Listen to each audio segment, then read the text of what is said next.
Right, guys, another Judo Newaza sequence is very, very good for you, right? My opponent misses a turn throw, he's in turtle, right? And then in times when you're doing judo, you have 5 seconds to make something happen. Because if there's no forward progression, the ref will stop it. What I like to do is I like to wedge my knee to the side here and put my chest to chest here. Okay, so I put weight on.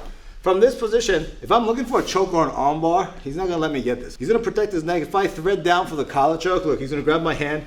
1, 2, 3, 4, 5, time is up. Reaching underneath the armpit for the wrist and the arm is going to be very, very difficult too, because he's going to be protecting his arms very tight, elbow close to his lap. Okay, so what I am going to be able to access is this bottom collar. Okay, so if he sits up a little bit, the cross collar underneath low. Okay, there's literally no threat for him getting choked or armbar here. Okay, so I go collar and I choke up just a little bit and I swing myself around and I block this knee and I pull him onto my lap. Okay, notice I grab the bicep here. Okay, this is a key little thing, because when I pull his hips onto mine, look, I can sit him, and now look, I can immediately look to attack, cross wrist, wrist on wrist, looking for that choke, because there's all this space now. Okay, I can slowly throw my legs in here, right? Attack, crisscross, swing my leg to one side, and then attack a juji system. My opponent is not gonna let me do this. He really doesn't want me to sit him to the side and throw my hooks in. So generally, he's gonna be very protective of my legs entering, right? And then for me to sit him to the side. And meanwhile, keep in mind, you have 5 seconds to do all this stuff in judo. So, I put my weight on him, I go across collar, I swing to the side, I block the knee, and I try to pull him onto my hip. And notice now he bases his elbow, right, to prevent me from sitting on. He flares his elbow and uses it as a base, okay? Now this does something for me, because in order to base out, he flares his elbow to the side, and then my hand's already on his bicep. It allows me, when he goes back to his stomach here, to sit up and then feed this hand to the collar here, okay? And now from this position, look, I can grab clock choke.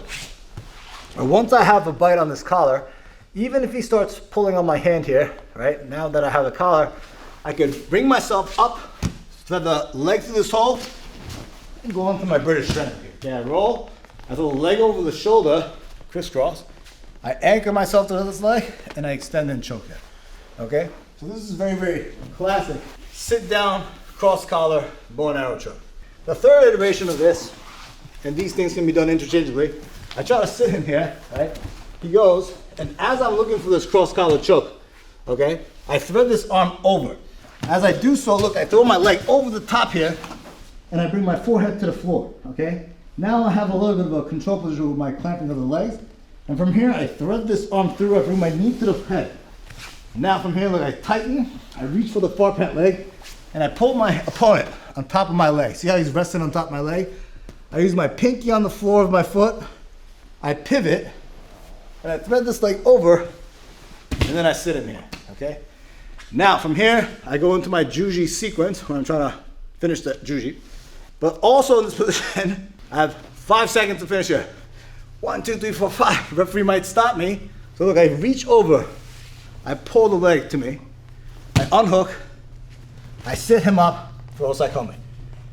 Timer going. 1, 2, 3, 4, 5. In order for him to escape, he has to turn to one direction or the other, and that's when I extend my elbow down to the wrist and finish juji right here. So these are nice little tips here. You can go for that juji, sit him, look for that collar choke, sit him, and go through this sort of as a system. And it's designed in a way where it's always progressing towards something, so the referee's gonna let it go.